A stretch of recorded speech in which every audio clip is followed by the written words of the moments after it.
Bonjour et bienvenue à un nouveau lundi de la lecture. Aujourd'hui, je vais vous lire Le Dompteur de mathématiques de Valentin Maté et Olivier Chenet. Le Dompteur de mathématiques. Je suis dompteur d'opérations mathématiques. Dans ma ferme, j'ai des opérations de toutes les tailles, des additions petites et grandes, des soustractions en pagaille, des multiplications et des divisions pour toutes les situations. J'ai aussi quelques opérations spéciales que je garde toujours bien attachées au fond de leur cage. C'est très utile de savoir dompter une opération mathématique. Par exemple, si quelqu'un veut une forêt dans son jardin, il lui suffit de planter un arbre et de m'appeler.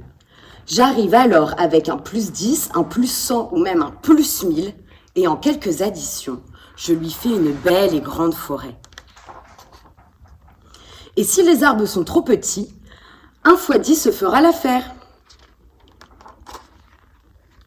Quand j'étais plus jeune, je ne pensais pas faire ce métier. Mais un jour, alors que je ne connaissais rien aux mathématiques, j'ai dû faire face à une grosse attaque d'opérations sauvages. Tout a commencé par quelques plus 1. Au début, personne ne disait rien. 1 plus 1, c'est parfois un peu gênant, mais ils sont tellement mignons. Et puis, pas besoin d'être fort en maths pour savoir gérer des plus 1. Mais voilà 1 plus 1, plus 1, plus 1, plus 1, plus 1, plus 1. Cela finit par faire des plus 10 ou même des plus 100. Et là, c'était déjà moins amusant. Mais c'est avec l'arrivée des soustractions que les ennuis ont vraiment commencé. Sur la voiture, 4 roues en moins. À la maison, la porte évaporée, les 5 fenêtres envolées, le jardin disparu. Rien qu'un seul moins 1, c'est déjà un problème. Alors imaginez avec tout un troupeau. Puis, quelques divisés par 2 ont commencé à tout rendre 2 fois plus petit. Le portail 2 fois plus petit, les arbres 2 fois plus petits, la balançoire 2 fois plus petite. Pour finir, des fois 10 ont agrandi les animaux de compagnie. Des chats énormes, des chiens de 10 mètres de haut et des oiseaux gigantesques. Tout le monde s'est mis à courir et à crier très fort. Courir et crier, cela fait du bien, mais cela ne sert à rien. Moi, au milieu de tout cela, je me demandais si on ne pouvait pas apprivoiser quelques opérations mathématiques pour résoudre ce problème. J'ai demandé de l'aide aux villageois. Certains ont continué à crier « Des mathématiques! Ah non! Je n'y connais rien, je n'y comprends rien !» Mais d'autres ont essayé d'en attraper quelques-uns avec moi. Ensemble, on a d'abord regroupé les plus 1. Cela a fait des plus 2, puis des plus 3, des plus 4, des plus 5, et on leur a lancé des soustractions.